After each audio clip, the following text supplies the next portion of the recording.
Welcome to the Deep Dive. We grab a stack of sources, dig out the absolute gold, and give you the shortcut to being genuinely well-informed. Uh-huh. We try to keep it interesting, maybe a bit surprising too. Exactly. And today, we are plunging into, well, the fascinating, pretty challenging world of consumer electronics, specifically right here in India. Yeah, we're looking at its past, where it is now, and importantly, what might be next. That's right. Our source for this deep dive is a really candid, very insightful conversation with three people who absolutely know this space. They've built brands, they've faced down giants, they've lived to tell the tale. We're talking about Carl Pei from Nothing, Rahul Sharma, co-founder of Micromax, and Amit Khatri, co-founder of Noise. Quite the lineup. Absolutely. So our mission here is to kind of pull apart their journeys, get to the core lessons they learned. Understand the, frankly, brutal challenges they faced and still face, right? Yeah, exactly. And crucially, figure out where the real opportunities might actually lie for someone, maybe someone like you listening, looking to jump into this market today. Mm-hmm. So if you're just curious about how these huge industries actually work, on the ground, Or maybe even dreaming of building something yourself. we're going to unpack their stories, see what really stands out, and try to figure out what it all means for you. Let's dive in. Okay, so where does a journey into consumer electronics even, begin? It's fascinating hearing about the early sparks for these three. Their paths were surprisingly different. Totally different. Take Carl Pei. His story starts in Stockholm, 2001. He's just 12 years old, gets an iPod, The original iPod, right? the original. But imagine this, you couldn't just plug it in. He talks about the sheer frustration of needing a FireWire card installed, needing real player software, just to get music onto it, Wow. That sounds like ancient history. doesn't it? But even with that hassle, he was totally hooked. Loved the scroll wheel, loved perfecting his music library, getting the ID3 tags right, the album art. That early mix of frustration and appreciating the details, Wow. it's pretty telling, isn't it? It really is. Then he gets the first iPhone. That was a whole other level of effort. Right, it was AT&T exclusive in the US then. Exactly. He had to get a friend to buy it, pay a hefty contract cancellation fee, ship it over, and then jailbreak it just to use it in Sweden. Wow, so he was really early on these things. Definitely among the first. And then the original iPad. He was fascinated by that skeuomorphic design, the fake brushed metal volume knob. Uh-huh. Where digital stuff looked like real-world stuff. Yeah, but what blew his mind was noticing the light source on that graphic actually changed as you tilted the iPad. Such a tiny detail. Tiny. But it showed him Apple's, obsessive attention to craft. He felt, okay, these guys have figured everything out. Now, contrast that with Rahul Sharma. Totally different start. Middle class in Delhi, no family business background. Just this strong urge to build something himself. Right. And his first computer request to his dad. Not a specific model, just one with lots of icons. He didn't even know the terminology. That's brilliant. So relatable. And then he buys a Learn VB in 21 Days book. And hammers out a program in 3 days, thinks he's a genius coder. And then lends the book to a friend who, years later, actually becomes his key tech co-founder. Amazing how those connections happen, isn't it? Just starts from a shared book. Absolutely. And then Amit Khatri's journey. Small-town Bikaner wasn't the strongest student. Admits he was a bit mischievous. Moving to Kanpur was a big eye-opener for him, seeing options beyond just doctor or engineer. Yeah, and he had that early hustle selling bundled T-shirts for college fests.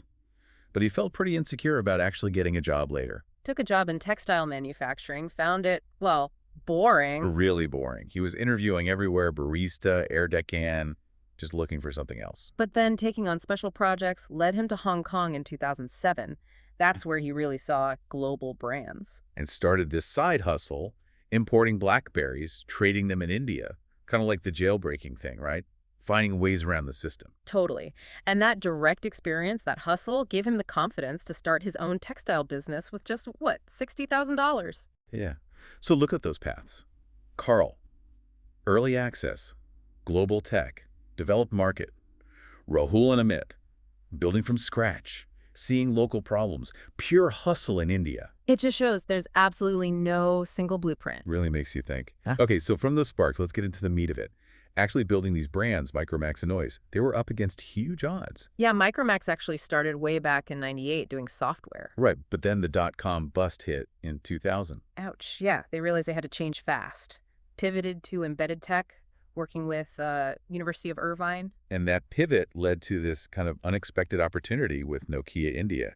M2M, tech machine to machine. Right, Rahul tells this great story about a Finnish guy from Nokia showing them a product for fixed wireless terminals, basically replacing landlines in snowy Finland. And Rahul has this light bulb moment. Use that tech, but with a SIM card, to power payphones in parts of India with no landlines. The Vaishno Devi temple example is perfect. They installed the first machines there, knowing the huge crowds would prove the concept. And it worked.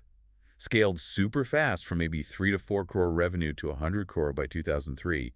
Became #1 in that specific niche. And crucially, that taught them how to run pan-India operations, logistics, service networks, skills they definitely need later. Which brings us to the famous pivot into consumer phones. This wasn't some, high-level strategy meeting. It came from just observing everyday life. Exactly. Seeing a village phone booth running off a truck battery. Okay, people need long battery life. Seeing folks paying just to charge their phones need even longer battery life. And his cook juggling 3 SIM cards. Boom. The dual SIM idea, born right there. Love that. And Rahul's philosophy.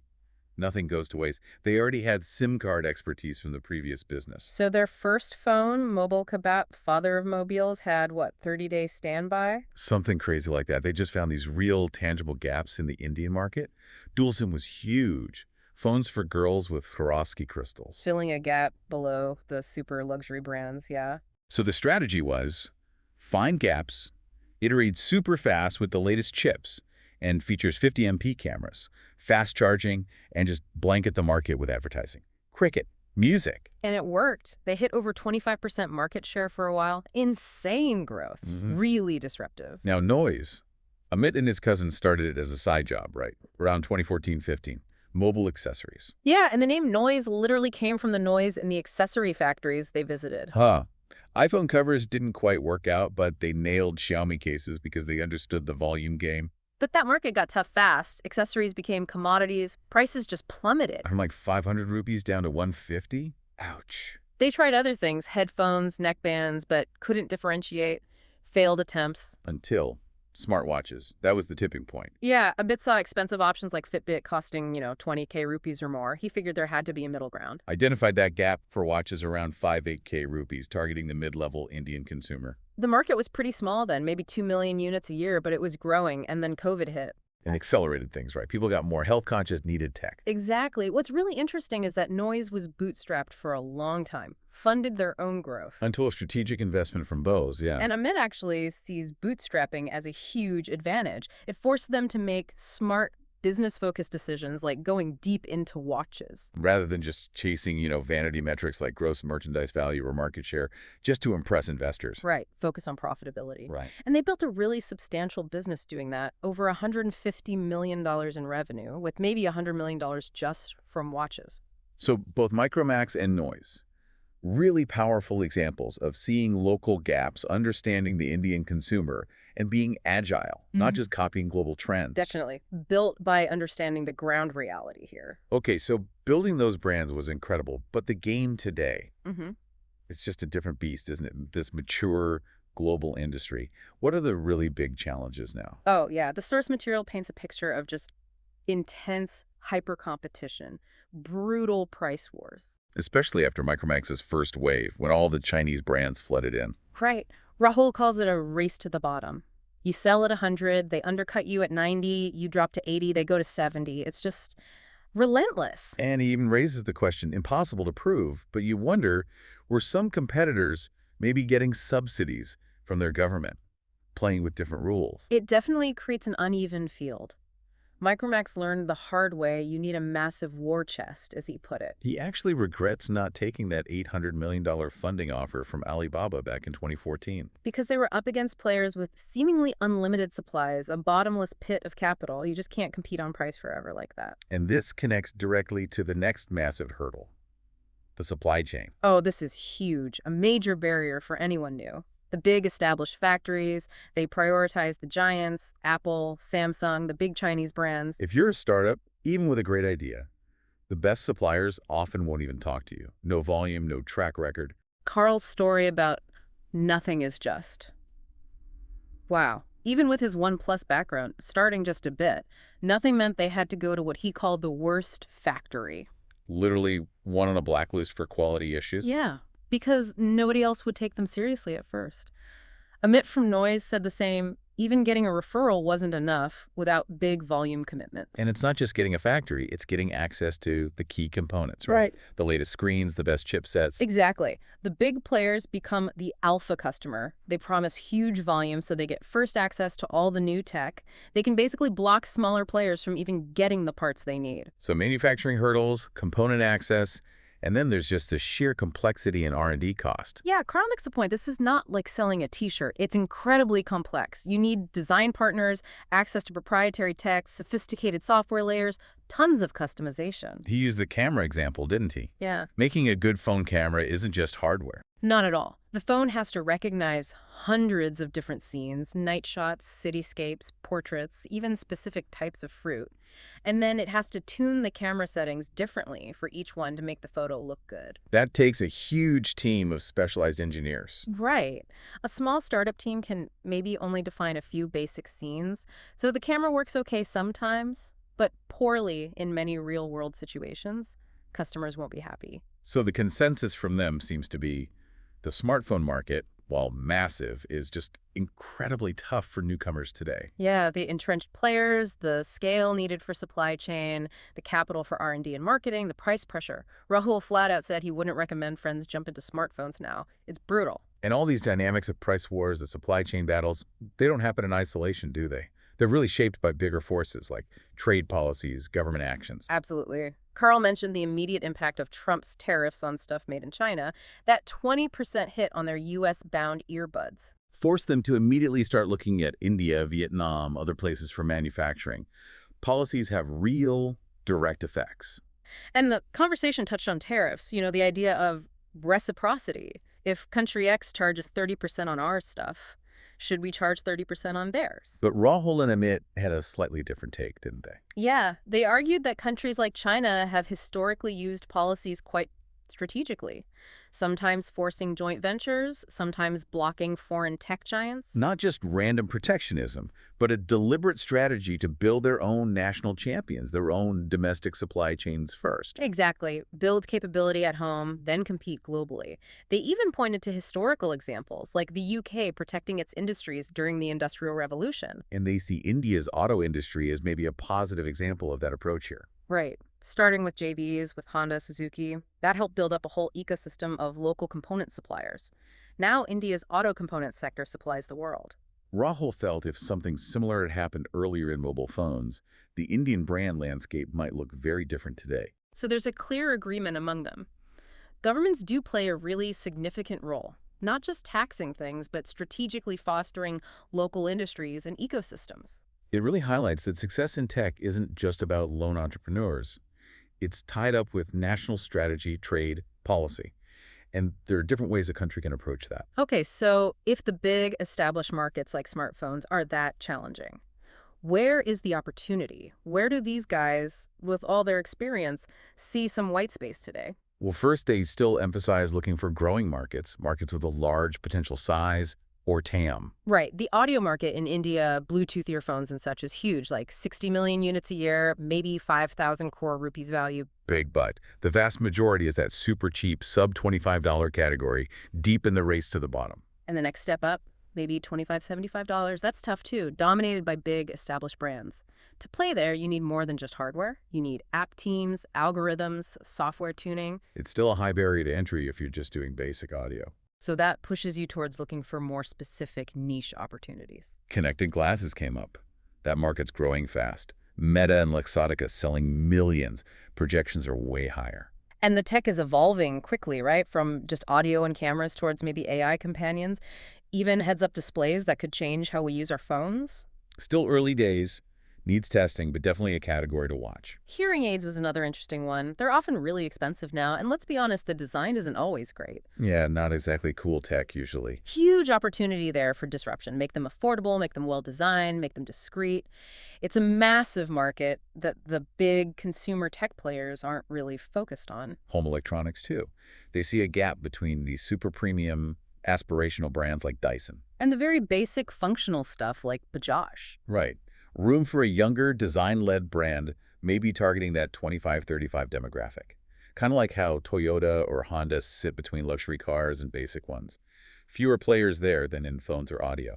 And then there are those really specific niches around care and health. People spend money on family, on health. Examples like smartwatches for kids, maybe with learning features, or an AI buddy. Socks that monitor a baby's temperature or sleep. Health tracking rings, new form factor, targeting early adopters, health-conscious people. These are small niches, but maybe ripe for innovation because they solve very specific, high-value problems. Even things like Neuralink, while super complex and far off for the mass market, the core idea of improving efficiency is interesting. But maybe the biggest opportunity they highlighted, especially with global supply chains shifting and India's Make in India push, Is in the supply chain itself. Components, manufacturing. yeah, this was flagged as a massive area of need and potential, the way to build capability there. Maybe start with EMS, electronic manufacturing services, actually assembling products, then move to design, then down to the individual components. Their advice, get experience. Maybe go work for an EMS company first to learn the ropes. And the core idea is import substitution. Sounds a bit dry, maybe. But it just means figure out how to make stuff here in India that we currently buy from overseas. Right. They gave examples like the special glue used in circuit board assembly or even the material for currency coins. Why isn't it made here? Study the materials, visit factories abroad, understand the standards, then figure out how to replicate it locally. And government incentives like PLI schemes, especially if a new one comes for components, plus import duties, they can help make local sourcing more attractive financially.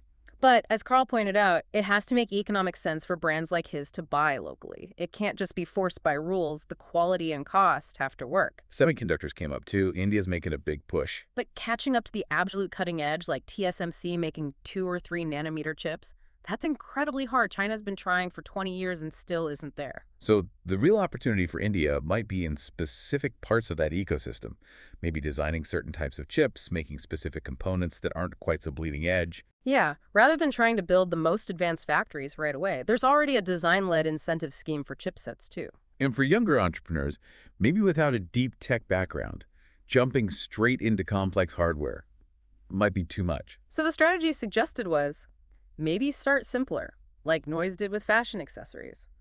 Learn the consumer, build some volume, get credibility with suppliers, then pivot into electronics. Or build leverage another way through content creation, building an audience, like Mr. Beast, Oh. Using distribution as power. Finally, looking ahead, Carl sees a lot of future differentiation coming from the software side, the operating system level for phones. Because hardware is getting harder to differentiate, suppliers kind of control that. Exactly. Android and iOS are dominant, hard to displace because of their huge developer ecosystems. But AI could potentially shake things up, change how apps are built, how we interact, maybe opening the door for new OS ideas. And Amit agreed that Software Smart's AI features, tuning experiences, are key for differentiating other types of consumer electronics too. So yeah, the main market is tough, no doubt. But opportunities seem to exist in those niches, in building credibility gradually, and especially in tackling that huge supply chain and component gap here in India. And AI is definitely the big wild card to watch. Okay, let's try and pull all this together. We've gone through the journeys, the hurdles, the potential spots for opportunity. What's the core advice coming from these veterans for anyone listening who's thinking about starting something in this space? The absolute number one thing, maybe the toughest pill to swallow, is passion and perseverance. Building a business is just really hard. There are good days, sure, but also tons of terrible days, sleepless nights, constant stress. Yeah, they basically said most people would have a better quality of life not being entrepreneurs. You need that deep, almost irrational passion for the specific thing you're doing, because that's the only fuel that gets you through the really tough times. And tied to that passion, do your homework, rigorous research, laser focus. Be crystal clear on why you're doing this. Pick a narrow niche to start. Double down. Don't try to boil the ocean. And definitely avoid highly commoditized markets right at the start. That's a no-go, just a race to the bottom on price. Also, be ready for failure. It's going to happen. It's not if, it's when. The key is viewing it as learning, right? Not the end of the world. Learn, pivot, adapt. Exactly. And the team you build, it's huge. Rahul mentioned that show me your 5 friends idea. Your co-founders, your early hires, they shape everything, the company and you personally. Choose people who are like-minded, people you can really rely on, learn from, navigate the storms with. Oh, and finally, that interesting idea Rahul floated near the end, the component incubator. Yeah, imagine experienced folks from the industry pooling not just cash, but their time, their networks, their know-how. To mentor maybe 4 or 5 young teams specifically trying to build component companies here in India. He thought that might be a more manageable, maybe higher impact starting point than trying to build a whole new brand from scratch right now. Learn from that, then maybe scale it. So, wow, what a journey through this deep dive. We started with those early tech sparks, those formative moments. Traced the really innovative but incredibly tough paths of building brands like Micromax and Noise right here in India. Wrestled with that intense global competition, the supply chain nightmares, the impact of trade policies. And we've landed, hopefully, with a clearer view of where opportunities might actually lie today. And it's probably not launching the next big flagship phone to take on Apple or Samsung directly. Yeah, it seems more likely in those underserved niches, using tech like AI in new ways, or maybe, most fundamentally, building those foundational blocks. That crucial domestic supply chain, Yeah. the component ecosystem, that seems like a huge opportunity. It's absolutely clear this industry is difficult. It's expensive. It requires serious scale and experience to compete head-on. It's definitely not for the faint of heart. But despite all that, the insights we pulled out point to real white space. Gaps do exist. Building domestic capability is needed. Niche areas are out there. And building credibility step by step is a viable path. So here's a thought to leave you with, maybe something to chew on. Think about that component incubator idea again.